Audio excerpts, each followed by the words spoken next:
అన్న హరీష్ సంతోష్తో జాగ్రత్త అంటూ కూడా తను ఒక రకంగా వారిద్దరికి సూచన కూడా చేసినట్టుగా తను మాట్లాడుకొచ్చారు. కవిత వ్యాఖ్యలపైన హరీష్ రావు కూడా చాలా సీరియస్గా ఉన్నారట. వన్స్ బ్యాక్ టు ఇండియా, ఆయన ఇండియాకి రాగానే తెలంగాణలో ఎంట్రీ ఇవ్వగానే ఫస్ట్ ఆయన చేసేటువంటి కార్యక్రమం కవిత మాట్లాడిన మాటలన్నిటి కూడా సమాధానం చెప్పడమే. వీళ్ళంతా రాజకీయంగా ఇంకా ఓనమాలు నేర్చుకోక మునిపే, పలకా బలపం పట్టక మునిపే నేను మంత్రిగా అయ్యాను, నాకు వీరు మాట్లాడతారా, నాతో వీళ్ళు మాట్లాడతారా అంటూ తన సన్నిహిత నేతలతో తన ముఖ్య అనుచరులతో ఆయన ఫోన్లో సంభాషించినట్టు తెలుస్తోంది. నేనంతా ఓనమాలు, నేను కేసీఆర్తో పాటుగా కేసీఆర్ రాజకీయంగా వచ్చినటువంటి ఆయన వెన్నంటే వేలు పట్టుకొని నడిచాను, నేను మేనమామ వేలు వదులైనటువంటి ఒక అల్లుడిని. సో అటువంటి సిచ్యువేషన్ నుంచి నన్ను ఈ రకంగా ఆరోపణలు చేసి నన్ను అబాస్ పాలు చేయాలని చూస్తారా?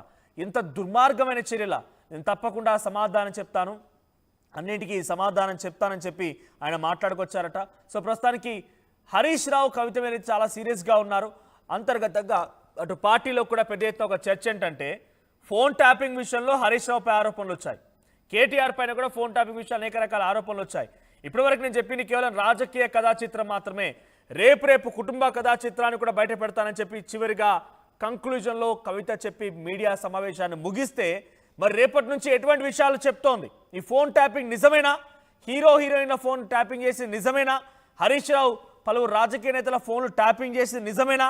ఈ ట్యాపింగ్ల పైన ఇంకా ఎటువంటి అంశాలను కవిత బయట పెడుతుందో కొంత ఆందోళన కలిగిస్తోంది బీఆర్ఎస్ పార్టీలో కూడా. బీఆర్ఎస్ పార్టీ కూడా చాలా ఉత్కంఠగా ఎదురు చూస్తోంది కవిత ఇంకా రాను రోజులు ఏం మాట్లాడబోతున్నారు అనేది. ఒకసారి హరీష్ రావుపై కవిత వ్యాఖ్యల్ని చూద్దాం. ఏం కాంట్రిబ్యూషన్ లేదన్నది, ఓన్లీ హరీష్ అన్నది సంతనదే ఉన్నదా కాంట్రిబ్యూషన్? వీళ్ళు మేకవనే పులులు నాన్న, వీళ్ళు మీ ముంగట నటిస్తారు అంతే, బయట వాళ్ళ నిజస్వరూపం వేరేలాగా ఉంటుంది. యాజ్ అ డాటర్గా రిక్వెస్ట్ చేస్తున్నా, ఒకసారి ఆలోచన చేయండి వాళ్ళ గురించి. నాకేమొద్దు, నన్ను పార్టీలోకి వెళ్ళి సస్పెండ్ చేసి నో ప్రాబ్లం, కానీ వాళ్ళని పార్టీలో ఉంచుకుంటే పార్టీ ఎట్లుంటుంది అన్నది మీరు ఆలోచన చేసుకోండి. ఇక అల్టిమేట్గా నేను చెప్పదలుచుకున్నది ఒకటే,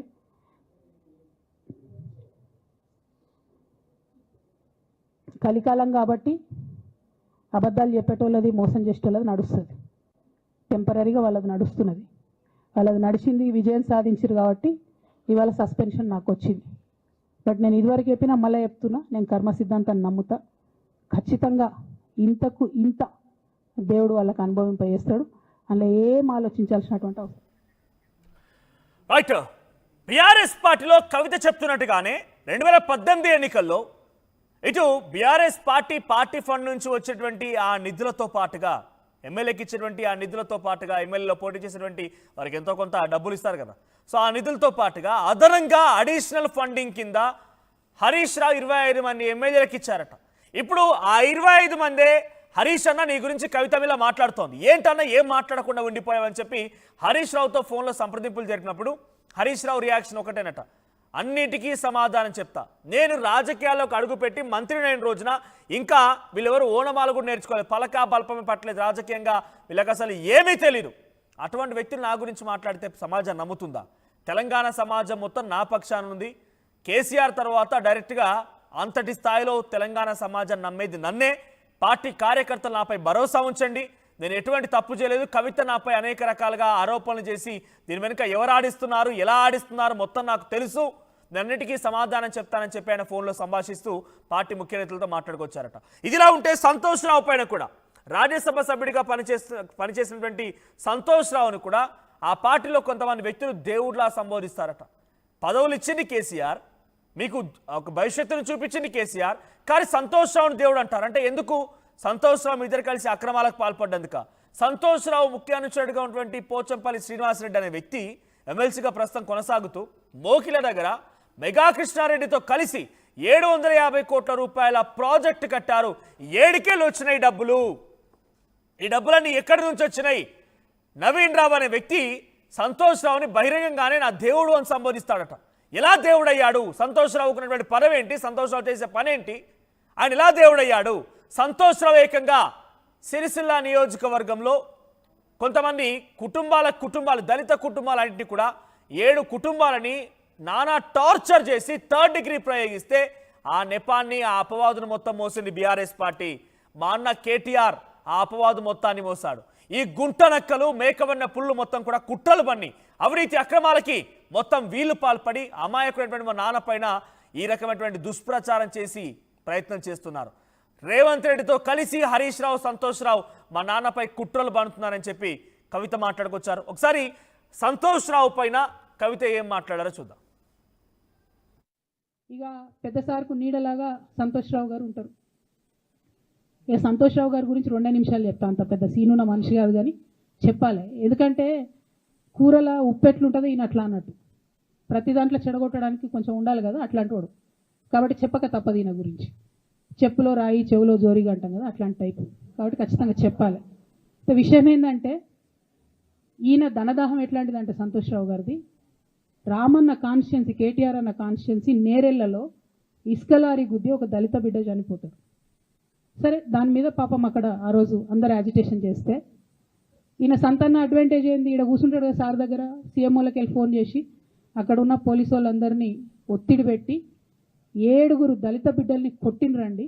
3-4 సార్లు 3rd డిగ్రీ వేస్తే ఇలా 7 కుటుంబాలు కూడా వాళ్ళు ఎందుకు కూడా ఏ పని చేసుకోలేనటువంటి పరిస్థితులలో ఆ దళిత బిడ్డలు ఉన్నారు. అది మొత్తం రాజకీయంగా బ్లేమ్ అంతా రామన్న మీదకి వచ్చింది. ధనదాహమేమో సంతన్నది, నేరం చేసిందేమో సంతన్న, వీడికెళ్ళి ఫోన్లు చేసి ఒత్తిడి చేసి కొట్టిపించిందేమో సంతన్న, చెడ్డ పేరేమో రామన్నకు వస్తుంది. ఈ ఎగ్జాంపుల్ చెప్పడం కోసమే నేను ఈయన గురించి చెప్తున్నా, వేరే ఏం లేదు. ఇక సరే టానిక్ వీనిక్ ఈ వీటిలో వచ్చిన కేసులు ఏమవుతాయి? రేవంత్ రెడ్డి గారు ఆర్భాటంగా ఒక అనౌన్స్మెంట్ చేస్తారు. నేను ఇంతకుముందు చెప్పిన కదా, మ్యాచ్ ఫిక్సింగ్ ఎట్లుంటుందంటే 1 డే న్యూస్ అవుతుంది. టానిక్లో ఈయన మీద కేసు పెట్టిరని 3వ రోజు పోలీసు వాళ్ళు ఎఫ్ఐఆర్ కొట్టేసారు. అది మీరు ఇంకా కనుక్కోండి. కాజ్ చేసేసారు, కేసు మూసేసారు. ఏం అండర్స్టాండింగ్ ఉంది, ఎందుకు మూసేసారు? At the same time Harithaharam, తెలంగాణకు హరితహారం అని పెద్దలు కేసీఆర్ గారు పెద్ద కళతోని 230 కోట్లు అక్కడ గోబీ డెజర్ట్లో వాళ్ళు చెట్లు పెట్టి చైనాను కాపాడుకున్నారు. మనం అదే స్థాయిలో తెలంగాణను బాగు చేసుకోవాలని పెద్దసారి హరితహారం అని పెడితే ఈయన దానికి నకిలీ ప్రోగ్రామ్ గ్రీన్ ఇండియా ఛాలెంజ్ అని పెడతాడు. తెల్లారులేస్తే సినిమా వాళ్ళని తీసుకురావాలి, రోజు ఒక ఫోటో వేసుకోవాలి. దాని వెనుక ఉన్న కుట్ర ఏంటంటే జీవో అమెండ్మెంట్ అవుతుంది సంతోష్ గారి గురించి. ఆ ఫారెస్ట్లను 10% ఇన్కమ్ ఎవరన్నా ఇస్తే అమ్యూజ్మెంట్ పార్క్లకు ఇస్తారన్నట్టు. దానికోసం జీవో అమెండ్ అవుతుంది. దానికి ప్రభాస్ గారిని, చిరంజీవి గారిని, అనేక మంది సినిమా స్టార్లను మోసం చేసి వాళ్ళని తీసుకుపోయి వాళ్ళతో ఫోటోలకు పోజులు ఇప్పించి ఫారెస్ట్లను కొట్టేయాలని ప్లాన్ అయినది. అంటే ఒక పక్క సంతోష్ రావు గ్యాంగు, ఇంకో పక్క హరీష్ రావు గ్యాంగు 100కు 100% రేవంత్ రెడ్డి గారితో, ఇక్కడున్న కాంగ్రెస్ ప్రభుత్వంతో, అవసరమైన సందర్భంలో పైనున్న బీజేపీతోని వాళ్ళు కోఆర్డినేషన్లో ఉండి బీఆర్ఎస్ పార్టీకి జలగల్లాగా పట్టి పీడుస్తున్నారు. నిరంతరం బీఆర్ఎస్ పార్టీకి నష్టం చేస్తారు. ఒకవైపు అప్పటి ముఖ్యమంత్రి కేసీఆర్ గారేమో హరితహారం పేరిట కార్యక్రమాన్ని చేస్తే ఈయన గ్రీన్ ఇండియా ఛాలెంజ్ చేశారు. రోజో సినిమా వాళ్ళని బట్టుకు రావాలి, హీరోయిన్ బట్టుకు రావాలి, చెట్టు పెట్టాలి, ఫోటో తీసుకోవాలి, పబ్లిసిటీ చేయాలి. ధనదాహంతో వీరిద్దరు కూడా ధనదాహంతో రెచ్చిపోయారని చెప్పి కవిత సంబోధించారు. సంతోష్ రావు తెలిసి బయటకు వచ్చి పెద్దగా మాట్లాడకపోవచ్చు, వీటికి ఎక్కడ కూడా రెస్పాండ్ అవ్వకపోవచ్చు, కానీ డెఫినెట్గా హరీష్ రావు అయితే అంతకంతకు సమాధానం చెప్తారని మాత్రం చాలా స్పష్టంగా ఆ పార్టీ నాయకుల నుంచి వస్తున్నటువంటి సమాచారం. సో ముఖ్య నాయకులు, ముఖ్య అనుచరులు, పార్టీలో తను నమ్ముకున్న ఎమ్మెల్యేలంతా కూడా ఇప్పుడు కవిత పైన ఆగ్రహంతో రగిలిపోతూ ఉన్నారు. ధనదాహం, గుంట నక్కలు ఇటువంటి వ్యాఖ్యలను ఉపయోగించింది హరీష్ రావు, సంతోష్ రావుల పైన. ఏకంగా చాలా తప్పులు చేస్తే తప్పులేంటి కూడా మోసింది కేసీఆర్ గారు, కేటీఆర్ గారు. మేమైతే ధనదాహంతో ధనాన్ని సంపాదించుకుని మాత్రం వీళ్ళని చెప్పి సంతోష్, హరీష్ రావుల పైన ఆగ్రహంతో రగిలిపోయింది కవిత. ఆ స్టేట్మెంట్స్ కూడా చాలా సంచలనంగా, ఘంటాపదంగా చెప్పుకొచ్చారు. సో మా ప్రతిని మధు కూడా ఫోన్లో సిద్ధంగా కూడా. మధు, సో ఇప్పుడు రేపటి రోజున హరీష్ రావు ఏం చేయబోతున్నారు? నాకు తెలిసి సంతోష్ రావు పెద్దగా రియాక్ట్ అవ్వకపోవచ్చు, కేసీఆర్ డైరెక్షన్లో ఉంటారు కాబట్టి పెద్ద ఎక్కడ కూడా ఆయన అంత బయటకు వచ్చి ఎప్పుడు కూడా ఆయన ఈ 10 ఏళ్ల పాటుగా మీడియా సమావేశంలో పాల్గొన్నట్టుగా, మీడియా అడ్రస్ చేసినట్టుగా దాఖలాలు లేవు. సో ఈసారైనా ఆయన మాట్లాడతారా? హరితహారం పేరిట కేసీఆర్ గారు తీసుకొస్తే దాన్ని గ్రీన్ ఇండియా ఛాలెంజ్ చెప్పి హీరోలను తీసుకొచ్చి